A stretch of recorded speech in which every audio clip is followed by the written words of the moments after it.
atin dapat na dapat na bantayan bilang mga Pilipino. Malayo tayo, nasa Asia tayo, pero apektado tayo. Ginoong Jose Antonio Custodio nasa ating linya. Sir Tony, kumusta ka na? Magandang umaga po sa inyo. Si Orly Trinidad po ito sa Radyo na TV ba? Good morning po sa inyo. Good morning, Sir Orly. Andito na ako sa East Bay area. No? Sa East Aba, Bay area at least kahit ng pa... Philippines. East Bay area ng Pilipinas. So may Marikina na po ako. Wala na. Pareho na tayong pareho na At least tayong magkalapit na tayo, hindi tatawag pa kami, Opo. overseas pa tawag. Maganda yan. Hindi na po. Sir, kasi pakitulungan natin, maunawa natin mga Opo. kababayan ito na nangyayari sa Middle East. Ganun ba kadali Opo.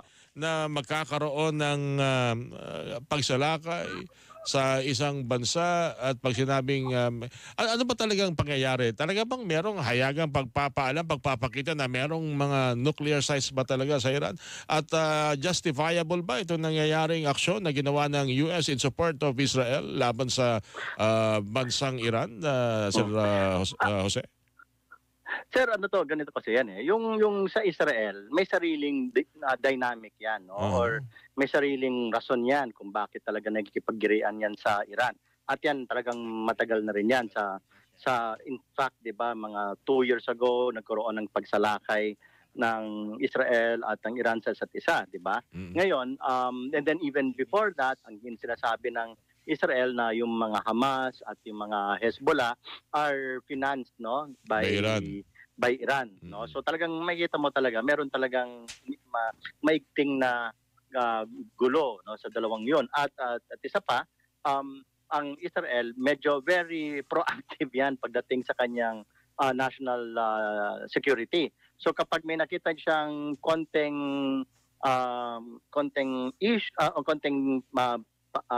threat sa kanya doon sa Middle East, ina-actionan niya kagad, no, kaysa intayin pang lumala, no. Kaya kung sa kabataan na ko, no, meron yung tinatawag na the attack on Osirak nuclear reactor, no.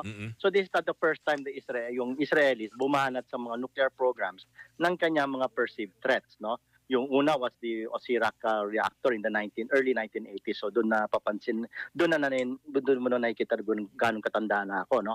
So ngayon after that, yun meron yung etong nangyari sa Iran. Ngayon pagdating sa US, malabo kung bakit talaga sila sumabay, no. Kasi one thing about Donald Trump, no, is that the moment he opens his mouth, 99% of the time he is lying, no. So you really don't know what's motivating them, no. Kasi una, sinabi ng kanyang National Security Advisor na si Tulsi Gabbard na minimal, no, wala naman talagang threat, no, in that aspect, no, yung capacity to manufacture nuclear weapons, no.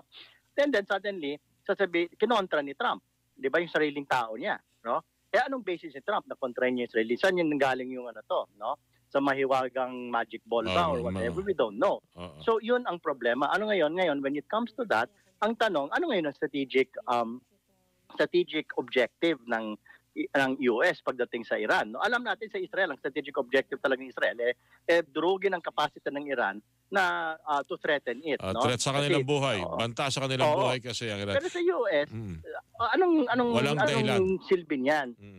So the point, there are number of reasons tuloy, no. Number one is regime change, no. Bakit kasi ang Iran kasi medyo unstable yan dahil nga sa unpopularity ng mga ayatollah regime, no. Of course. Against talaga sa Amerika yan. Sa kanila mo makikita yung principle ng down with the US pag pumunta ka sa Iran noong mga 1980s, 1990s.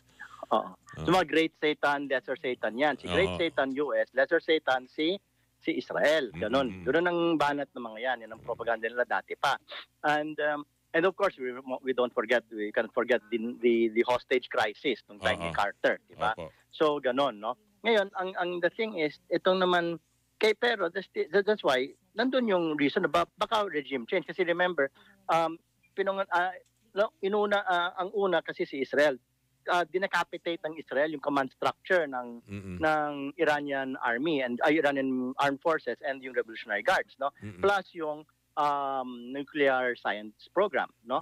Dinacapitate yan, no. Ang hindi lang nabanatan si Khamenei or whatever his name is, si Ayatollah, no. So therefore, weakened ang structure, then dinurog yung air defense and yung air force, no? Mm-mm. And yung missile capabilities ng Iran. So by the time na pumasok yung Amerikano, tapos na bale yung laban. Tinapos ng Israel. Actually, Kumbaga, binabagit in nyo, terms of- isingit ko lang si Rose, binabagit yung regime change. Mukhang inamin yata Oh. yan sa isang interview recently kay Donald Trump. Yes, Na yes. isa yun sa purpose nila, magkaroon ng isang, Yes. meron pang pagpapakita na parang pag-back up ng Amerika, magandang gobyerno ang itataguyod. Kaya nagkakaroon ng reaction. Ipupush nila. Even sa Yes. kasama nila sa gobyerno. Ipupush kasi nila yung anak ni Reza Pahlavi.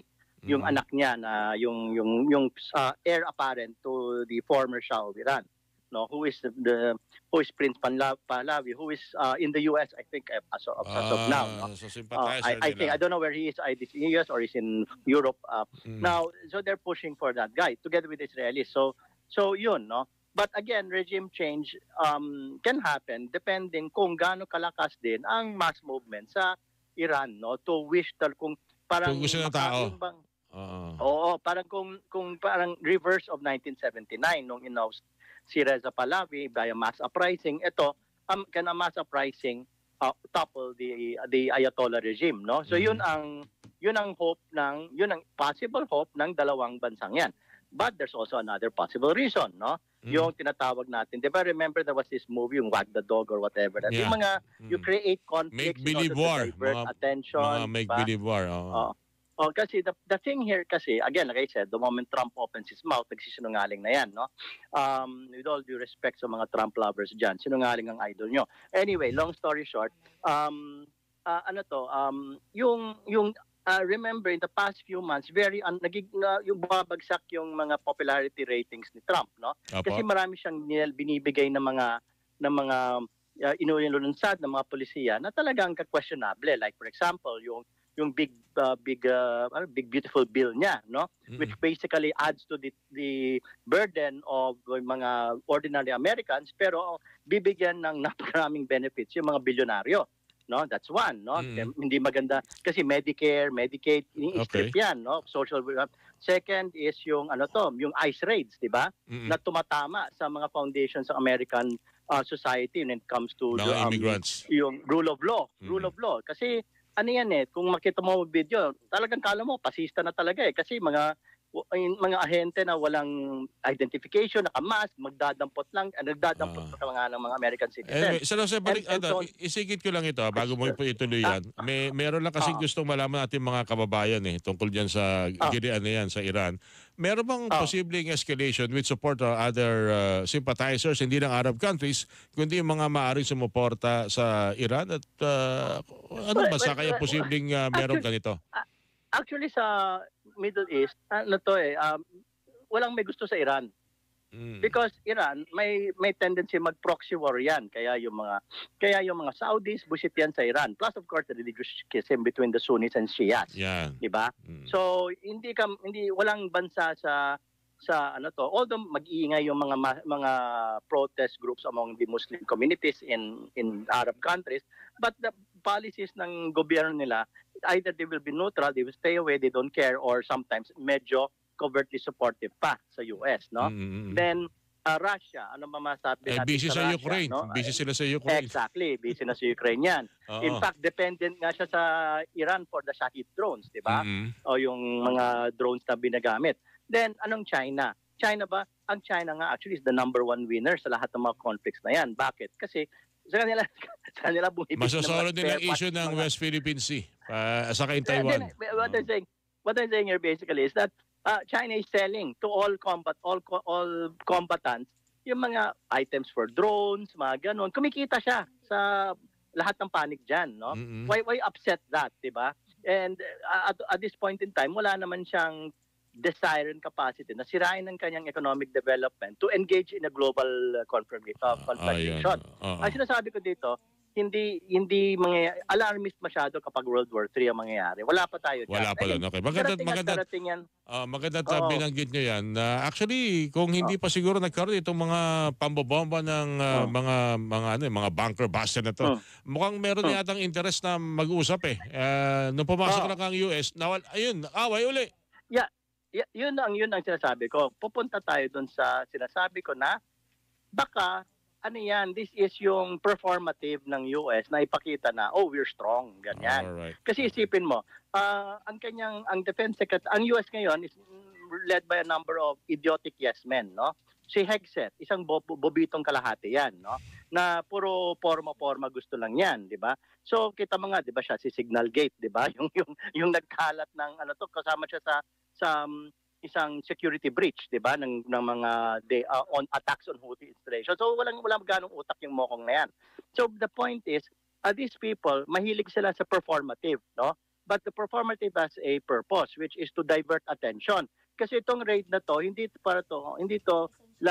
para sa global peace and security na sinasabi ng US. It's actually directed doon sa American public to present Trump the administration as siga at matapang at strong. Yun. At kami nagpapasalamat, tinulungan mo kami para unawain ang sitwasyon na yan. At least yun sa posibilidad at direksyon ng World War III, sabi mo nga medyo malabo. May kanya-kanya kasing ano ngayon na interest yung ilang mga bansa na maaari pagbulan ng okay. Eventually darating tayo sa World War III. No? But by that time siguro patay na ako, kayo siguro, tapos problema na ng mga kabataan na yan. Wag naman sana mangyari yun. Sabi nga, let's make love not war. Sir Jose, maraming salamat muli sa iyong pagsama sa ating pulatod. Sa ulitin, sir. Total, nandito ka naman pala. Hindi na tayo magkausap. Maraming salamat, sir. Sa ulitin po. Salamat din sa inyo lahat. Thank you po. Ingat po kayo. Sige Jose Antonio Custodio, isa po military historian and defense analyst ang inyo pong napakinggan.